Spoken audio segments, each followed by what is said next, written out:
کہ جب دوبارہ مر کے اٹھیں گے تو جو سینوں میں راز چھپے ہوئے نا سارے اللہ تعالیٰ باہر نکال دے گا. قبروں سے لوگوں کو نکالے گا اور لوگوں کو نکال کے ان کے سینوں سے ان کے بھید نکال دے گا. بے شک ان کا رب اس دن ان کے حال سے پورا باخبر ہوگا. اور اللہ تعالیٰ قیامت کے دن جب ہم اللہ کے سامنے کھڑے ہوں گے ہم میں سے ایک ایک کے اندر باہر کو جانتا ہوگا, پھر ہم کوئی چیز چھپا نہیں سکیں گے. اس لیے کچھ بھی کریں سچے مومن بن کے, نیک نیتی کے ساتھ, دوسروں کی خیر خواہی کرتے ہوئے, اللہ کو راضی کرنے کے لیے اچھے کام کریں, دکھاوے کے لیے نہیں کرنے, ٹھیک ہے, تاکہ آخرت میں قبول ہوں. جی آپ کیا کہتی ہیں, بولی. السلام علیکم رحمۃ بولی. اللہ وعلیکم السلام. وبرکاتہ. میڈم میں آپ سے ایک سوال کرنا چاہتی ہوں جو کہ میرے اپنی بچیوں کے حساب سے, کیونکہ یہ ہماری آنے والی نسلیں ہیں, ہم ان کی زندگی میں سدھار آنا چاہتے ہیں. تو میں چاہتی ہوں میں ہر ایک کو کامیاب عورت سے یہ سوال کرتی ہوں کہ کیا وہ ہم چیز کرے جو ہماری بچیاں یا بچے آگے چل کے دنیا اور آخرت ان کی دونوں عزت اور کامیابی کی زندگی ان کی بن جائے. دو کام کریں, ایک یہ کہ تعلیم حاصل کریں دنیا کی بھی اور دین کی بھی. دنیا میں رہنا ہے نا, دنیا کی تعلیم ہونی چاہیے, اور آگے جانا ہے نا تو قرآن کی تعلیم بھی ہونی چاہیے. آپ میں سے ہر ایک کو یہ کہوں گی کم از کم ایک بار زندگی میں قرآن کا ترجمہ اور تفسیر ضرور پڑھ لیں. اگر آپ کو استاد ملے تو بہت اچھا, استاد نہ ملے موبائل میں اپلیکیشن ہے قرآن فار آل, اس میں ساری تفسیر ریکارڈڈ ہے.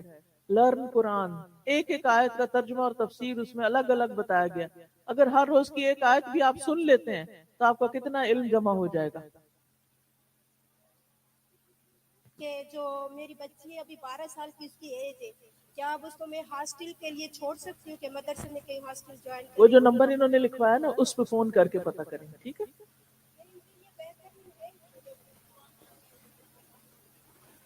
السلام علیکم. وعلیکم السلام. مجھے کمپلیٹلی اس چیز کا تو نہیں ہے کہ میرا سوال جو میں پوچھنے جا رہی ہوں ویلڈ ہے یا نہیں. بینگ اے مسلم ہمارا ایک عقیدہ ہے کہ آفٹر ڈیتھ ہم نے زندہ ہونا ہے, ٹھیک ہے. جبکہ قرآن شریف میں اور کافی لوگوں سے مطلب سنا ہے کہ ہم جو ہے قیامت کے روز دوبارہ زندہ کیے جائیں گے.